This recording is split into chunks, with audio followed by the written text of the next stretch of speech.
I think for the workout problem, there really is no excuse to get a workout in and stay consistent with it. And then when we look at the other piece of it, which is nutrition and staying up with that, that obviously can get difficult.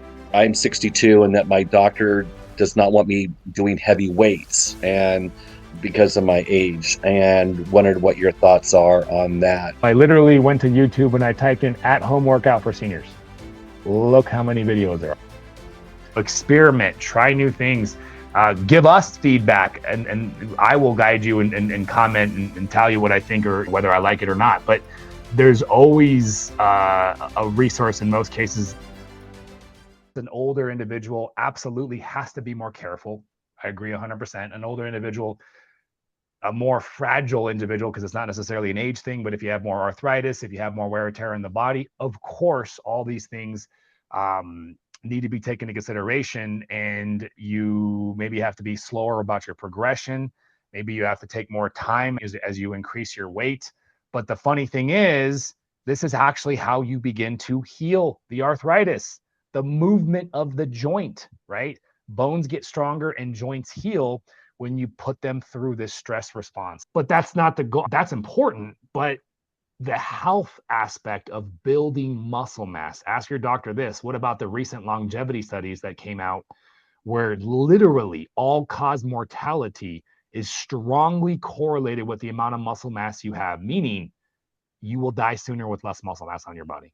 And that's a And I totally agree with that. I'm sore, which I know that's a good thing, but I'm not overdoing it. But I just wanted to just get your point of view. So how many max reps would you recommend on when you're doing your resistance training? Yes, no, for sure. And this is a very nuanced question. So basically, the variables when you're executing a workout, because usually 45 minutes to an hour is about the max, and you are looking to execute maybe 15 to 20 sets in total, about 90-second rest in between each set, about 10 to 12 repetitions. Now, the most important variable, though, that's the range I'm giving you as a good start. That we call that Right, hypertrophy training. You right, have that strength, hypertrophy, which is muscular growth, and then you have endurance. You want to train hypertrophy, so you could just Google that: hypertrophy, growing. How do you train? But the most important variable is that muscular failure. You can get all those other things right, but if you're doing your set and you stop, the moment it starts to burn, you're not going to get results. Maybe for the first couple of weeks, and then that's it. okay, So as you get past that first, like I just started lifting weights response where you get results for anything, the only way you get results is by pushing the intensity.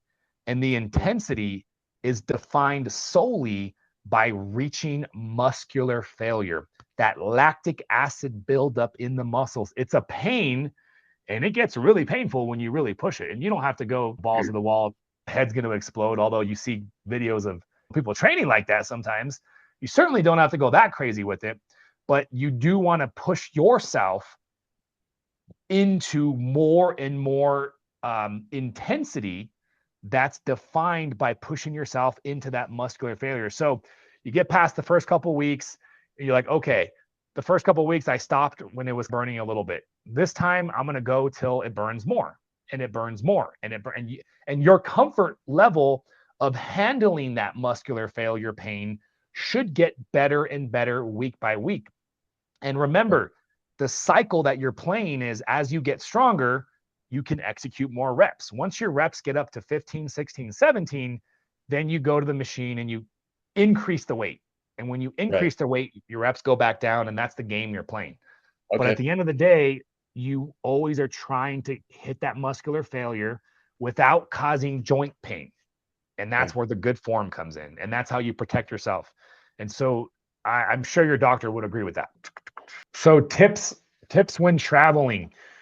Yeah, if we're talking workouts when you're traveling, the first thing I always do when I get to an area if I'm traveling is I look up on my phone, where's the local gym? That's the first thing I do. I go to Google gyms nearby. There's a lot of chain gyms that you can find in many areas, and depending on the gym, obviously you might have to get a day pass or if you're there for, honestly, with most gyms, if you're there for more than 2 or 3 days, you might as well get a month and then just cancel it later because it ends up being cheaper. But that's one of the first things I do. If you're in an area that If you're in a hotel, a lot of times hotels have their own gyms and you check those out. They're not great, but they're something. And then finally, if you're stuck in a situation where you don't have a gym, you don't have a gym in the hotel either, then that's where you look at home exercises. And I want to show you guys literally how easy this is. I'm 62 and that my doctor does not want me doing heavy weights and because of my age, and wondered what your thoughts are on that. I am doing the resistance training. I'm trying to go 5 times a week at least. And if I'm not on the days that I'm not weightlifting, I'm doing an hour and a half walk. So at least I'm getting exercise every day. So I wanted your ideas on the weight about the weightlifting and doing too heavy a weight. I have a lot to say on that. That's actually our first topic we're going to train on. Let me just raise my camera. Oh man, I would find a new doctor, honestly. That's what I want to say that right off the gate, but I say that jokingly, but serious. No, she doesn't mind me lifting weights, but not doing. She just doesn't want me to go. She does. She definitely does not want me doing CrossFit. She said that's too extreme for my age group. I don't know if you agree with that either, but it was just something that she brought up, and that's why I wanted to ring by you. I'm semi joking when I say find a new doctor, but CrossFit, I would agree. CrossFit is actually a place where a lot of injuries happen, even for young people. So I absolutely, agree. We can throw CrossFit out the door. Now, outside of CrossFit, we have resistance training. And when I say heavy resistance training, what I mean by that is still executing good form, still avoiding joint pain. So I literally went to YouTube and I typed in at-home workout for seniors. Look how many videos there are. Not saying you guys are seniors, please don't get offended, but I'm just trying to make a point that you can literally go to YouTube and just find a plethora of resources. And not everything you're gonna, but play around with that, experiment, try new things, and comment, give us feedback, whether I like it or not. I will. There's always a resource in most cases, and YouTube literally is like the best for those sort of things. At home, no equipment, for seniors, for injuries, that you can find it. So I think for the workout problem, there really is no excuse to get a workout in and stay consistent with it. And then when we look at the other piece of it, which is nutrition and staying up with that, that obviously can get difficult. But to me, it's no different than the situation that when you're living your day to day and there's those situations where food gets randomly thrown on your plate. For example, you're at work and the girl that everybody hates brings in a box of donuts. She's like, hey, everybody, I got the donuts. And you're stuck in the situation of having to say no. And it's much easier to say no if you have your food planned out. But it's that failure to plan component, which I think is really what throws people off, especially in situations like that. So traveling is no different. Before you go on vacation or if you go on a work trip or whatever it is, take some time and just make a plan. Okay, great. So I'm leaving my house at this time. I'm going to get a meal in. I'm going to be at the airport. I'm going to have this snack with me. I'm going to get to my hotel by this time. Okay, great. What can I do when I get there? Taking a little bit of time to plan will be a tremendous ally to you so that you're not just winging it. I'll tell you what, though, when you get to the lifestyle, winging it and being able to wing it is definitely something that you can get better at. I think being able to do the best that you can on the fly is part of being sustainable and still plan as much as I can. But once you've achieved that point of maintaining weight, having a good amount of insulin resistance, not having these uncontrollable cravings hitting you at random times, if you do find yourself where maybe you just couldn't get into planning, you'll be able to handle a wing it scenario and not let it completely throw you off the rails. The workout component, that's the nutrition component. When you're traveling, always take precaution with your sleep environment. It's very common when you're traveling to not get as good quality sleep. Number one, you get thrown off the rails with your circadian rhythm. And so that throws you off. And then you get to a new bed and it's just not the same environment at all. So this is where I always recommend taking your sleep supplements with you. Remember when I taught you guys, there's the sleep supplements that you basically magnesium threonate you take every day. But then I have those other sleep supplements that I said you need them, use them, but try not to become dependent upon them, right? Try to optimize your sleep with all the other lifestyle things. That's a great example of when having sleep supplements on hand are nice. I always take them with me when I travel because I expect my sleep rhythms to be off. I expect to not be getting the best sleep. So I'm already proactively thinking that. So I take those supplements with me, the glycine, the best rest from Pure Encapsulations, and I take them the first night that I'm there because I need that extra aid to get myself. And that recent video that I did on sleep will cover a lot of when people travel, especially if it's on vacation or not. There's this tendency to try to make up for lost sleep. So whether you're traveling or not, like you don't want to make up for lost sleep. You want to get up, execute your day, and get to sleep on time the next night as quickly as possible. Trying to sleep in, trying to take extra naps can actually work against you and disrupt the following night's sleep. So keep that in mind too as well. And I talk about all those sleep strategies in the most recent YouTube video that I did, which we'll get that uploaded and break it up into pieces on FLOA University. But I would watch that entire video if you guys haven't yet. Stephanie, yes. Yeah, so you talked about the additional supplements. So I have those, but didn't realize that they were, I'll say, fast acting. I thought it was something you had to build up in your body. So those are ones that you can take as needed. Yeah, so the magnesium threonate I take every day and recommend you take it every day. But the glycine and the Pure and Cap's best rest, there's certainly worse things to be taking every day. But like you take those every day, number one, their effectiveness is going to decrease a little bit. You would expect that. And then you don't have something to lean on, for example, when you travel or a very stressful day or when you're sick or anything, right? Life's always going to throw these random curveballs at you. And that's one of the first things I'm thinking of before I go to bed is I'm taking this now. Like I just want to, because I know how important to get a good night's sleep is, and I down to my core. And that's what I want to get you guys to understand is like sleep is so sacred, and you want to, your goal every night is how can I get the best night's sleep I ever had? That's your goal every night, and it doesn't take that much effort. Once you get those habits in that I taught you in the video, then you have the bottle of supplements, and if you don't use them every day, they're pretty powerful. So if you are using them every day, Stephanie, now what I would do, and you're not, okay, good. Yeah, that's where, and I do travel a lot with my job, and I take noise machines. I try everything, especially when you travel. I travel between East Coast and West Coast, like I just Yeah. did yesterday. And I guess I didn't even think about taking those as um in that fashion. I hadn't started taking them because I'm already going through my whole list of other things to take.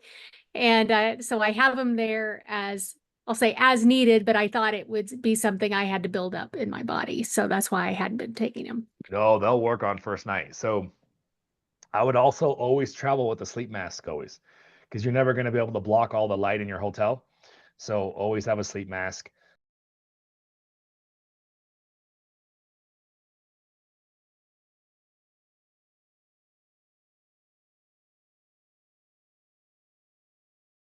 Always crank that AC down as low as you possibly can. Usually they have regulators, so you can't even get that cold. So that's my problem with hotels. It's never cold enough, and it's so annoying. So I crank it down. I have the sleep mask. That's another situation too where you can get into some of the extra things that I don't like, essential oils. There's some like lavender. There's a lot of cool little things you can do, little extras, because you have to think that when you travel, you're going to be so thrown off and you have to expect a poor night's sleep. So if you can get a good night's sleep on your first night, you're doing really well. And that first night of sleep is what anchors you in for the rest of the trip, getting good night of sleep, because it anchors that circadian rhythm. So yeah, I think those are probably the best sleep things that I would consider when I'm traveling. So I don't use a sleep mask every night because in my home I block off all the light, so I don't have to, but I use it for when I travel. Blue light blocking glasses could be another great thing for the evening. I've gotten to a point where I don't use those every evening because I'm able to dim the lights and do all that. But when I travel, blue light blocking glasses are nice because you won't be able to block all the blue light. And so wearing those for those 2 hours in your hotel before bed, taking a nice warm shower before bed is also a science-backed way to heats the body up. And then as it cools down, that last hour, an hour and a half, preps the body for good night's sleep too as well. Those are some of the things I do every day regardless, but cool. Let's see. Okay, cool. No questions. Let me go on to the next topic. When to weight train. Any tips for eating and keeping a route? And we talked about that. When to weight train. Okay. There is no ideal time of the week, days to train unless you're considering other variables as well. Getting your weight train in whenever you can is the most important thing. Now, after that, what can we do to improve the results? One of the most important things to consider with weight training is, am I having carbohydrates or not? So if you guys are in that early phase where you're still in the keto phase, doesn't matter. At that point, it really is arbitrary because you're going to be low carb regardless. We're not trying to build strength. We're just trying to get the weight training in. Once we get past that phase and we're in that second part of flow where we're still losing weight but we're eating some carbs now, that's where you can transition. And you don't have to do this, but I think it's the best way. And it just makes a lot of sense for a lot of reasons, where I purposely train on the weekends for a reason, because that's when I know I'm going to have more carbs. I just prefer, I'm going to be more social. I'm going to be working a little bit less. And because that's how my schedule flows, I just lock it into my calendar where I get my weight training on Friday, Saturday, Sunday. And then I save Monday through Thursday for more kind of, right now it's a lot of rehab because I'm doing the knees over toes protocol very aggressively. But once I get through that and I'm more on stability for knees over probably the only thing to really cardiovascular type thing when you're thinking about what days of the week to work out. When you're thinking, if you're thinking about timing, technically speaking, you are your strongest for weight training about midday, early afternoon. But that's difficult for most people to be able to have the luxury of slipping away and getting a weight training session in the middle of the day. If you can, it's phenomenal. You'll feel great and you'll have a nice boost of energy for the second half of the day. But if you can't, the most important time of the day to work out is the time that you will least likely not do it, right? That you'll least likely not skip out. That's the most important time. And for most people, it's usually first thing in the morning. That's totally fine. You'll be a little bit weaker, technically speaking, but I know a lot of us are not training here for maximum strength, so it really doesn't matter.